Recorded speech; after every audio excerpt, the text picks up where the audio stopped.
So ఇక ఈవీఎంలు tampering లేదా హ్యాకింగ్ ఏం జరిగి ఉంటుంది అనేది ప్రధానంగా వినిపిస్తున్నటువంటి చర్చ.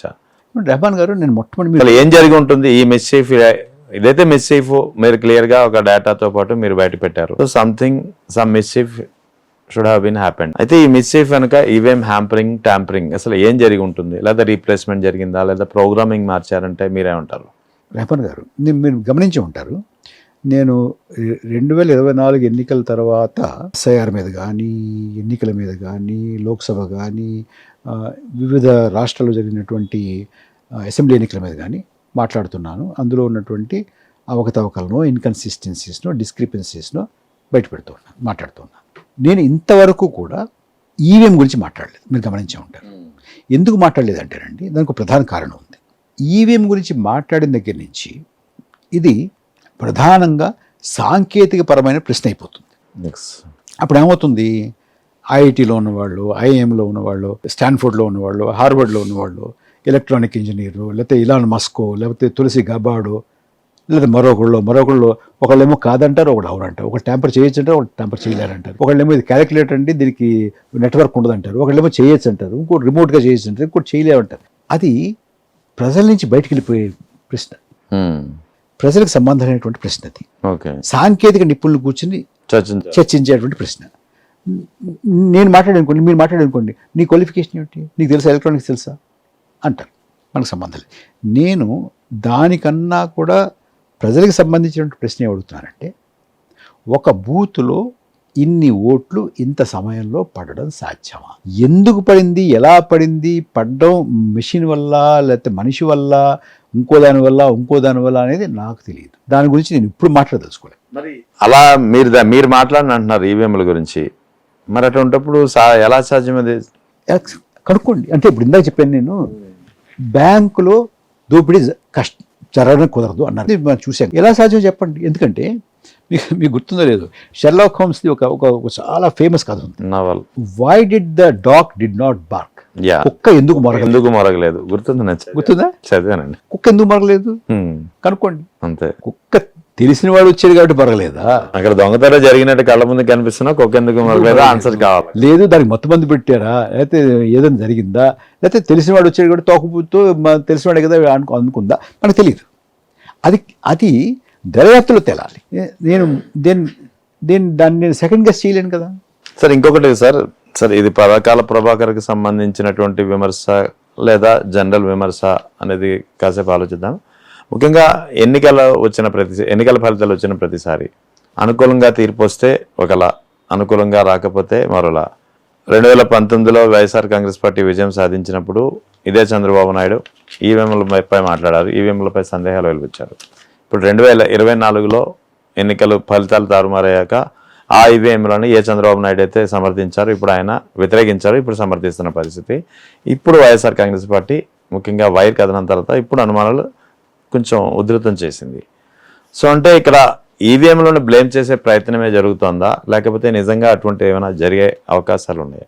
మీకు నెగ్గితే ఒకలాగా, ఓడితే ఒకలాగా మాట్లాడితే జనంలో విశ్వసనీయత ఉండదండి, పోతుంది, క్రెడిబిలిటీ పోతుంది. అంచేత నేను మొట్టమొదటి నుంచి మనం మాట్లాడుకునే ఈ సంభాషణలో కూడా నేనేం చెప్తున్నానంటే, కాసేపు మీరు విజేత పరాజిత అనే పక్కన పెట్టండి, ప్రాసెస్ మాట్లాడదాం, ప్రక్రియ మాట్లాడదాం. ప్రాసెస్ ఎలా జరగాలి, ఎలా జరిగింది. ఏమండి ఒకటి ఇప్పుడు నాలాంటి వాడు ఉన్నారు అనుకోండి, నాలాంటి వాళ్ళకి ఇప్పుడు నాకు ప్రైవేట్గా నా ప్రిఫరెన్సెస్ నాకు ఉండొచ్చు, కానీ నేను ప్రిఫర్ చేసేటటువంటి వారు కూడా తప్పు చేసి నెగ్గితే మాత్రం నేను ఒప్పుకోనండి.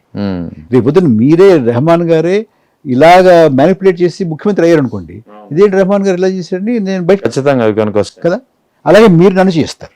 కానీ మనవాడే కదా, మన వన భోజనాలకు వచ్చేవాడే కదా అని వదిలేయడం, లేదా మన వన భోజనాలు కాదు కదా అని చెప్పి వ్యతిరేకంగా మాట్లాడడం, అది కాదు. అయితే ఇక్కడ ఇంకో విమర్శ అంటే ఇది ఇప్పుడే వైర్ కథనం బేస్ చేసుకొని రకరకాల మీడియాలు దీనిపై ఒక కథనాలు వండివార్చాయి. దీని మీద వస్తున్నటువంటి ప్రధానమైనటువంటి ఎలిగేషన్స్లో ఇమేజిన్ పేటీఎం బ్యాచ్ అనేది ఒక మాట వింటున్నారు కదా మీరు. సో పరకాల ప్రభాకర్ కూడా పేటీఎం బ్యాచ్ అయినా ఏం చెప్తారా? చెప్పానుగా, ఒక నవ్వు నవ్వడమే, అందుకని ఏం చేస్తాం. సో మరి ఇప్పుడు ఈ పరిస్థితి కేవలం ఏపీలోనే జరిగిందంటారా, లేకపోతే ఇంకే ఇతర రాష్ట్రాల్లో కూడా జరిగిందా? నాకు గట్టి అనుమానం, అంటే నేను ఇప్పుడు స్టడీ చేస్తాను చెప్తాను మీకు. అవును. ఒరిస్సాలో సమస్య ఉందండి, ఉమ్, మహారాష్ట్రలో సమస్య ఉందండి, హర్యానాలో సమస్య ఉందండి, బీహార్లో సమస్య ఉంది. మహారాష్ట్ర, హర్యానా, బీహార్ నేను పరిశోధన చేసి రాశాను కూడా. ఉమ్, ఇంకా ఒరిస్సా రాయలేదు, రాస్తాను. ఉమ్, ఆంధ్రప్రదేశ్లో సమస్యనే రాశాను. ఉమ్. సో మరి పరిస్థితి ఇలాగే కొనసాగితే ఇంకా 2029 ఎలక్షన్ కావచ్చు, 2034 కావచ్చు, అంటే పరిస్థితి ఇలాగే కొనసాగితే, ఇదే పరిస్థితి, ఇదే మిస్చీఫ్ కొనసాగుతూ పోతే ఏంటంటే పరిస్థితి? ఏమంటే దీన్ని అడ్డుకోవాలి కదా హేమంత్ గారు. ఇప్పుడు మాలాంటి వాళ్ళం ఎందుకు దీని గురించి రాస్తున్నాం, ఎందుకు దీని గురించి పరిశోధన చేస్తున్నాం, ఎందుకు దీని గురించి ఊరూరు తిరిగి మీటింగ్లు పెడుతున్నాం, అనే రాష్ట్రాలు తిరిగి మీటింగ్లు పెడుతున్నాం, ఎందుకు మాట్లాడుతున్నాం?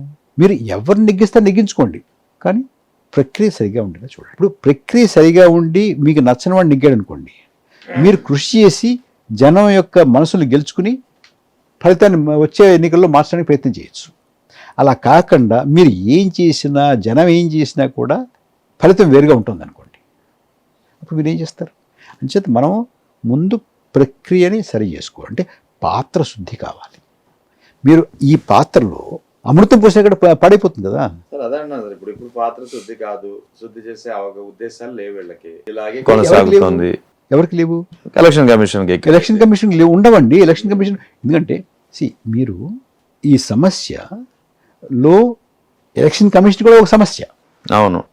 అంతేగాని ఎలక్షన్ కమిషన్ పరిష్కారం కాదు. It is part of the problem, it's not part of the solution. అవును. ఇప్పుడు ఎలక్షన్ కమిషన్ ఎప్పుడైతే ఎలక్షన్ కమిషన్ నియామకాన్నే దాని నైజాన్ని పూర్తిగా మార్చేసింది, అవును, ఎగ్జాక్ట్లీ జరిగింది. వారికి జీవితాంతం కేవలం పదవిలో ఉండి పదవిలో తీసుకునే నిర్ణయాలే కాదు, వారు చనిపోయే వరకు కూడా వారి మీద ఏ రకమైనటువంటి కేసు పెట్టడానికి కానీ, వారిని తీసుకొచ్చి విచారణ చేయడానికి కానీ, వారి శిక్ష విధించడానికి కానీ అవకాశమే లేనటువంటి అంత ఇమ్యూనిటీ ఇచ్చిన తర్వాత అది ఎలా కుదురుతుందండి? అండ్ మీకు సుప్రీంకోర్టు ప్రధాన న్యాయమూర్తి పాత్ర లేకుండా ప్రభుత్వమే ఒక ప్రభుత్వ శాఖకి అధిపతిని నియమించిన, ఒక ప్రిన్సిపల్ సెక్రటరీను, ఒక సెక్రటరీను, ఒక జాయింట్ సెక్రటరీను నియమిస్తూ ఉంటే అది అది అది నిష్పక్షపాతంగా ఎలా ఉంటుందండి?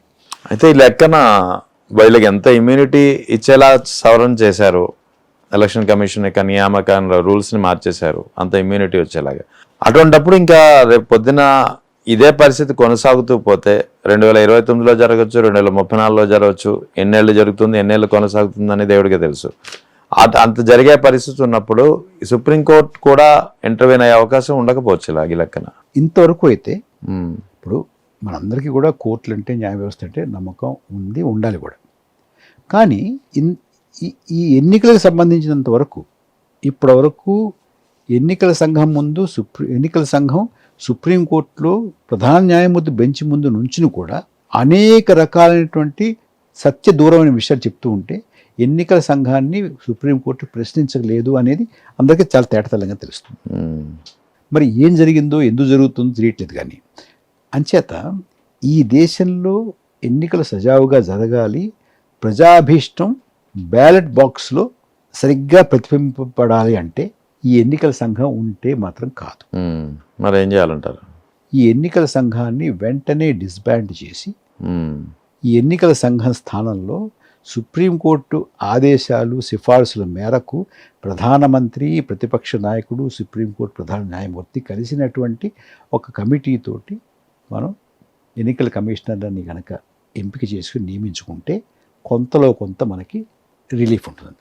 అయితే ఇక్కడ ఇంకొకటి 2024 ఎన్నికల ఫలితాల విషయంలో ఫలితాలు ఎందుకు అన్యూజువల్గా అనిపిస్తున్నాయి పరకాల ప్రభాకర్ లాంటి వ్యక్తులకి? ఎందుకంటే 24 ఎన్నికలకు ముందే జగన్కు వ్యతిరేకంగా ఒక వాతావరణం అయితే ఏపీలో కనిపించింది కదా, దానికి ఉదాహరణగా ల్యాండ్ టైటిలింగ్ యాక్ట్ యొక్క ప్రభావాన్ని చూపిస్తున్నారు, ఇంకా ఇతర సమస్యలను చూపిస్తున్నారు. సో అటువంటిప్పుడు ఎందుకు అన్యూజువల్ ఫలితాలు, ఎందుకు యూజువల్ కావు అనేది ఇంకో కామెంట్. ఇప్పుడు అనుకుందామండి, ఒక ప్రభుత్వానికి వ్యతిరేకంగా అభిప్రాయం ఉంది అని అనుకుందాం.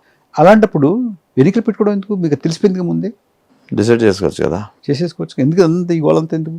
అంచేత నేనేమంటానంటే, మనం ఎన్నికలు ఎందుకు పెట్టుకున్నాము, అది దానికి ఒక రూఢి కావాలి మనకి. అంతేగాని మన కార్తీక వన భోజనాల్లో చెప్పినటువంటిది దాన్ని బట్టి మనం డిసైడ్ చేయం కదండి. అవును. ఇప్పుడు కార్తీక వన భోజనాల్లో వ్యక్తమైనటువంటి అభిప్రాయమే సమాజంలో ఉన్న అభిప్రాయం అనుకోవడం తప్పు అనేది నేను చెప్పేటువంటిది. అంచేత ముందే అప్పటికే వాతావరణం ఉంది కదా అనుకుంటే, వాతావరణం ఉంది కాబట్టి మన వన భోజనాలు తెలిసింది కాబట్టి ఎన్నికలు మానేద్దాం. అయితే ఎందుకంటే మనం పని చేయొచ్చు, ప్రతి 5 ఏళ్లకు ఒకసారి మొత్తం రాష్ట్రం అంతా వన భోజనాలు పెట్టేసుకుందాం, అందులో అభిప్రాయాలు తెలిసిపోతాయిగా. అవును. దాన్ని బట్టి నిర్ణయం చేసుకుందాం, ఎవరినో ఒకరిని ప్రమాణ స్వీకారం చేయించేద్దాం. సో ఇంకొకటి, ఇదే పరకాల ప్రభాకర్ 2014-19 మధ్యలో ఏపీ గవర్నమెంట్ అప్పుడు చంద్రబాబు నాయుడుకి కీలకమైన ముఖ్య సలహాదారుగా ఉన్నారు, ముఖ్యంగా technical adviser I think so. అటువంటప్పుడు ఎక్కడ చెడింది, ఇద్దరికి ఎక్కడో చెడింది, అందుకే ఇదంతా బయటకు తీసుకొస్తున్నారు. ఇప్పుడు రెహమాన్ గారు, ఇప్పుడు ఇదంతా నేను చంద్రబాబు నాయుడు గారు వ్యతిరేకంగా చేస్తున్నానే ఏంటి? అదే అలాగే ఉంది. ఇప్పుడు ఇది ఎలా ఉందంటే, ఆ మధ్య 2024 ఎలక్షన్స్ ముందు మా ఫ్రెండ్ చెప్పారు నాకు, పూణేలో ఆయన ఒక అపార్ట్మెంట్లో ఉంటారు. ఆ సొసైటీ గ్రూప్ ఏదో ఉంటుంది కదా. అవును, ఉంటుంది. ఆ సొసైటీ గ్రూప్లో ఈయన ఒక మెసేజ్ పెట్టాడు. ఏమని పెట్టాడంటే, ఈసారి ఎన్నికల్లో చదువుకున్న వాళ్ళని ఎన్నుకుందాం అన్నాడు అని పెట్టాడు. వెంటనే చాలామంది ఇలాంటి వాళ్ళు, నువ్వు మోడీకి ఎందుకు వ్యతిరేకం అన్నారు. నేను మోడీకి వ్యతిరేకం కాదు, చదువుకున్న వాళ్ళకి ఎన్నుకుందాం అన్నాను అంతే. అంటే వాళ్ళే ఎస్టాబ్లిష్ చేస్తున్నారు, వాళ్ళు భుజాలు తట్టుకుని నేను చేయను. ఏమండి, ఇప్పుడు ఈ బూతుల్లో 3500 బూతుల్లో 2 గంటల 15 నిమిషాల్లో 491 ఓటు ఒక్కొక్క బూత్లో పడింది అంతే. ఇది దీనికిను చంద్రబాబు నాయుడు గారికి సంబంధం ఏమిటండి? దీనికిను మరొకళ్ళకి సంబంధం ఏమిటండి? దీనికిను మరో ఇంకోళ్ళకి సంబంధం ఏం సంబంధం లేదే. నేను దీన్ని అడుగుతున్నాను, దానికి నాకే సంబంధం. దానివల్ల ఎవరు లాభపడ్డారు, ఎవరు నష్టపోయారు నాకు అసలు దాని గురించి ప్రమేయమే లేదుగా. ఓకే అంటే ఏమిటి దాని అర్థం ఏమిటి? దాని అర్థం ఏంటంటే వాళ్ళే లేని పొంది ఏదో అంటకడుతున్నారు. ఇప్పుడు నేను చెప్పినట్టుగా, ఇందాక మా ఫ్రెండ్ చెప్పినట్టుగా, చదువుకున్న వాళ్ళకి ఓటు ఏంటంటే మోడీకి ఎందుకు ఇవ్వకూడదు అంటే నేనేం చేయను దానికి. అదే అందుకే అంటున్నారు ఇక్కడ. పరకాల ప్రభాకర్ గతంలో రాజకీయంగా ఉన్నారు, ట్రై చేశారు, చట్టసభలో వెళ్ళైపోయారు. ఇప్పుడు మళ్ళీ ఇటువంటి బయటకు తీసుకొచ్చి, ఇటువంటి ఇష్యూస్ బయటకు తీసుకొచ్చి తన ఉనికిని, ఎగ్జిస్టెన్స్ నేను ఉన్నాను అని చెప్పుకోవడానికి ప్రయత్నంలో భాగంగానే ఇదంతా మహాపాపం అండి. ఇది నేను ఉన్నాను చెప్పుకోవడం పాపం ఒకటి. రెండోది, అక్కడ తప్పు జరుగుతుంది అని చెప్తే ఉనికి చాటుకోని చెప్తారా? ఓకే, ఇప్పుడు నేను ఇక్కడ కొన్ని అవకతవకలో లేకపోతే కొన్ని ఇర్రెగ్యులారిటీస్ చెప్పాను. ఇది ఎవరి మీద వ్యతిరేకత ఉంటేనే చెప్తారు. మహారాష్ట్రలో ఎవరి మీద ఎవరి మీద వ్యతిరేకత? మీకు మహారాష్ట్రతో సంబంధం లేదు కదా. జార్ఖండ్ మీద నాకు ఏం వ్యతిరేకత ఉంది? ఎవరి మీద వ్యతిరేకత ఉంది? నాకు హర్యానాలో ఎవరి మీద వ్యతిరేకత ఉంది? ఆంధ్రప్రదేశ్లో ఎవరి మీద వ్యతిరేకత ఉంది? నాకు అందరూ కావాల్సిన వాళ్ళే. అంచేత దీనికి ఇప్పుడు మనకు సామెత కూడా చెప్తారు, చెప్పచ్చో లేదు తెలియదు కానీ, బోడిగుంటికి మోకాలకి ముడేసినటువంటి దానికి దీనికి ఏమిటి సంబంధం? నేను చదువుకున్న వాళ్ళకి ఓటేయండి అన్నాడు మా ఫ్రెండ్. వాడి మీద మోడీకి ఎందుకు వేద్ది అంటున్నావు అని అంటే, మోడీకి వేద్ది చెప్పలేదు. అంచేత నేను ఇక్కడ అవకతవకలు జరిగాయి అని అంటే, ఇది ఎవరికో వ్యతిరేకంగా నేను అంటున్నాను ఎందుకు అనుకోవాలి? ఎందుకు జరిగాయో చెప్పాలి, అంతే కదా. లేదు, ఇలా జరగడం పలానా వాళ్ళకి లాభించింది అని వాళ్ళు అనుకుంటున్నారా? వారు చేయించారని అనుకుంటున్నారా? నాకు తెలియదు. నేనైతే అనుకోలే, నేను అనుకోను కూడా. అదే చెప్తున్నది కూడా అదే సార్. ఇప్పుడు ఎందుకంటే అందరికీ తెలుసు 2024 ఫలితాల్లో ఎఫెక్ట్ అయింది వైఎస్ఆర్ కాంగ్రెస్ పార్టీ. ఎందుకంటే వైఎస్ జగన్ పదే చాలాసార్లు చెప్పుకొచ్చారు, ఇంకో 2-3 ఏళ్ళు మందే ప్రభుత్వం అని చెప్పి. వై నాట్ 175 అనే ట్యాగ్ లైన్ తీసుకొచ్చారు. సో ఇప్పుడు ఎప్పుడైతే అనువైన ఫలితాలు వచ్చాయి, డిస్కషన్ జరిగాయి, తర్వాత మీలాంటి వాళ్ళు ఇప్పుడు ఈ వైర్ పత్రికల కథనం వచ్చిన తర్వాత ఇదంతా వైఎస్ జగన్ చేయించాడు పరకాల ప్రభాకర్ చేత ఆర్టికల్. ఎందుకంటే పార్టీ వాళ్ళు చెప్తే అది రాజకీయంగా ఉంటుంది. మరి హర్యానా ఎవరు చేయించారు? పరకాల ప్రభాకర్ తోటి వైఎస్ జగన్ చేయించాలని, లేకపోతే వైఎస్ఆర్ కాంగ్రెస్ పార్టీ తోటి పరకాల ప్రభాకర్ పెట్టుకున్నారు. ఎగ్జాక్ట్లీ. ఓకే, మరి హర్యానా, మహారాష్ట్ర, బీహార్ పార్లమెంట్ 79 స్థానాలు అంటే ఇప్పుడు ఏదైనా మాట్లాడచ్చు అండి, దానికి ఏం చెప్తాం మనం? సో ఇప్పుడు దీనికి లాజికల్ కంక్లూజన్ ఏంటి సార్? ఈ పరిస్థితికి అసలు లాజికల్ కంక్లూజన్ చెక్ పడే అవకాశాలు ఉన్నాయా, లేవా? సార్ ఫ్రాంక్గా చెప్పమంటారా రెహమాన్ గారు, నాకైతే ఇవాళ ఉన్నటువంటి రాజకీయ పార్టీలు దీని మీద ఏదైనా ఒక ప్రభావవంతమైనటువంటి కార్యక్రమం చేపడతాయనే నమ్మకం నాకు లేదండి. Okay, right. ఎందుకని అడగచ్చు మీరు. మనం ఇంతసేపు మాట్లాడుకున్నది, నేను ఇంత పరిశోధన చేసి చెప్పింది ఏం చెప్పాను, ఎసెన్స్ ఏమిటి దానికి? ఈ దేశంలో ప్రజాస్వామిక ప్రక్రియ సజావుగా ఉండాలి, అంతేనా? నాకు మొత్తం దేశంలో అక్కడక్కడ ఒకటో రెండో గౌరవనీయమైనటువంటి మినహాయింపులు ఉండొచ్చు, వదిలేద్దాం. కానీ స్థూలంగా ప్రజాస్వామిక ప్రక్రియ మీద నమ్మకం లేనటువంటి పార్టీలు, ఎందుకంటే ఏ పార్టీ కూడా స్వతహాగా వారి పార్టీల్లో ప్రజాస్వామ్య సంప్రదాయం లేనటువంటి పార్టీలే మనకున్నవి. అవును, ఎవ్వరూ కూడా ప్రజాస్వామికం కాదు వాళ్ళ పార్టీల్లో. వాళ్ళు దేశంలో ప్రజాస్వామ్యాన్ని కాపాడడానికి రోడ్డు మీద వస్తారని ఎందుకు అనుకోవాలండి, చెప్పండి నాకు. అవును, అంచేత ఇది ప్రజాస్వామ్యంలో పార్టీలు మాత్రమే ప్రజాస్వామ్యాన్ని కాపాడుతాయని మనం నిష్క్రియంగా కూర్చోవడం అయితే సరైనటువంటిది కాదు. ఇది పౌర సమాజం దీని గురించి ఆలోచించి వచ్చి బయటికి ప్రజాస్వామ్యాన్ని కాపాడుకునేటటువంటి పాత్రని తమ చేతుల్లోకి తీసుకుని శాంతియుతంగా గాంధీ గారి సత్యాగ్రహం పద్ధతిలో ఉద్యమించకపోతే మనం ఏమీ చేయలేము. ఇది డెమోక్రసీని డిఫెండ్ చేసేటటువంటి కార్యం. మన ప్రజాస్వామ్యంలో రాజకీయ పార్టీలకు మాత్రం దయచేసి అవుట్సోర్స్ చేయొద్దు. It is your job, you do it. It is our job, we should do it. మనం కూర్చుని వాళ్ళు చేయాలి, వీళ్ళు చేయాలి, వీళ్ళెందుకు చేయట్లేదు, వాళ్ళెందుకు చేయట్లేదు అనుకోవడం మానేయాలి. ఒకటి. రెండోది, ఇంకోటి ఏం మానేయాలంటే నీకేం సంబంధం అని అన్నాడు. నీకెంత సంబంధం, నాకు అంతే సంబంధం. నువ్వు పౌరుడే, నేను పౌరుడిని. మనం ఇద్దరం కలిసి we should defend, we should ask the. ఇప్పుడు వాళ్ళందరూ నన్ను అడగడం కన్నా ఇదే ప్రశ్నలు ఈసీఐమే సంధించాలి కదా. అవును, తీ బయటికి 17C, తీ బయటికి వీడియో, తీ బయటికి టోకెన్స్ చెప్పు.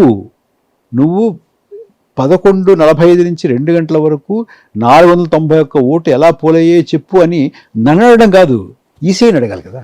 సో మనం ఆ పాత్ర పోషిస్తేనే ప్రజాస్వామ్యాన్ని కాపాడుకోగలం. అయితే ఇక స్టార్టింగ్ మీరు చెప్పారు ఇంకా చాలా చోట్ల జరిగింది ఇలాగని. అంటే ఓవరాల్గా దేశవ్యాప్తంగా ఎక్కడెక్కడ ఫలితాలు అవకతవకలు జరిగాయి అని మీరు అనుకుంటున్నారు? డెఫినెట్గా మహారాష్ట్రలో జరిగిందండి, నేను పరిశోధన చేశాను. ఎస్.